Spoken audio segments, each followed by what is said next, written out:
Shalom Godly Family yang terkasih. Kita bertemu kembali untuk menikmati teh hangat kita.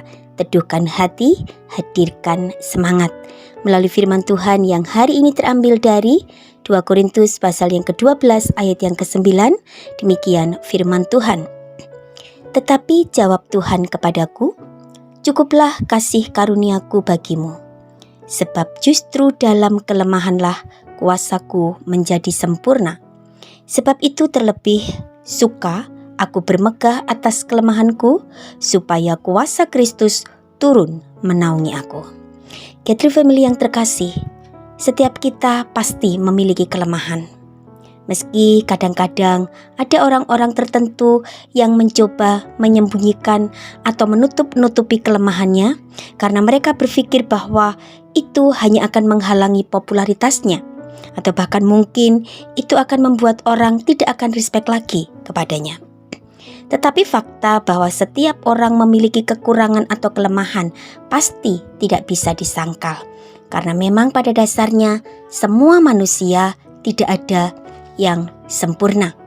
Bahkan tokoh-tokoh Alkitab yang seringkali menjadi panutan kita, contoh atau teladan iman bagi kita pun tidak luput dari kenyataan bahwa mereka adalah orang-orang yang memiliki kelemahan dalam hidup mereka.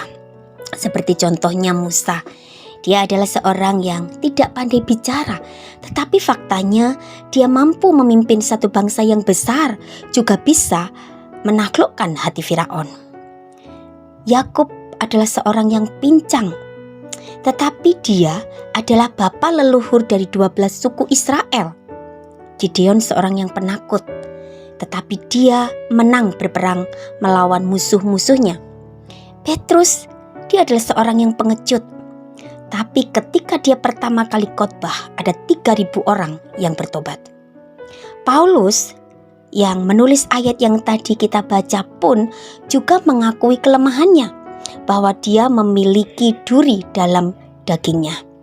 Tetapi hal itu tidak membuat dia mencoba menyangkal kenyataan bahwa dia memiliki kelemahan.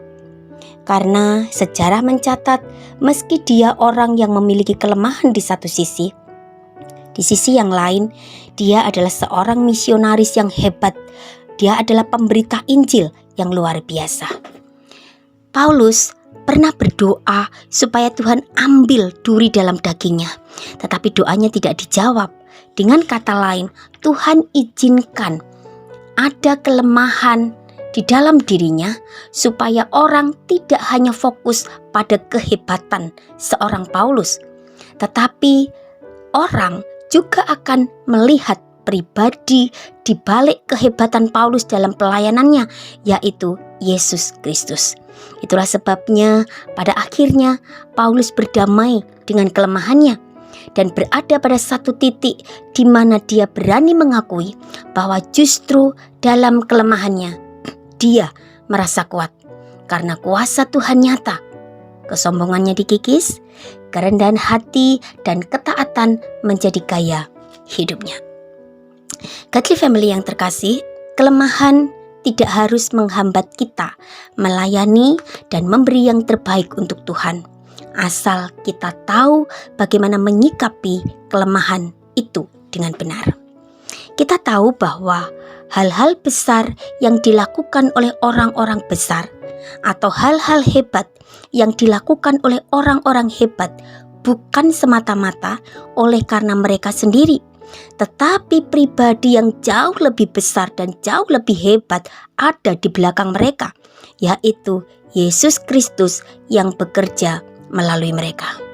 Karena orang-orang ini merelakan diri dalam ketaatan dan kerendahan hati untuk dipakai sebagai alat Tuhan di bidangnya masing-masing. Godly Family yang terkasih, Anda mungkin tidak lancar bicara seperti orang lain. Anda mungkin tidak hebat seperti orang lain.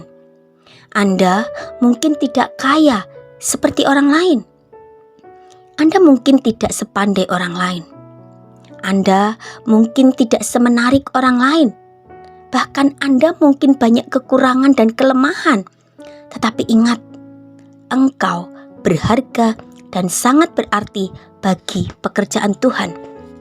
Hidupmu, talentamu, kelebihanmu, bahkan kekuranganmu sudah menempati satu part atau satu bagian dalam pekerjaan Tuhan.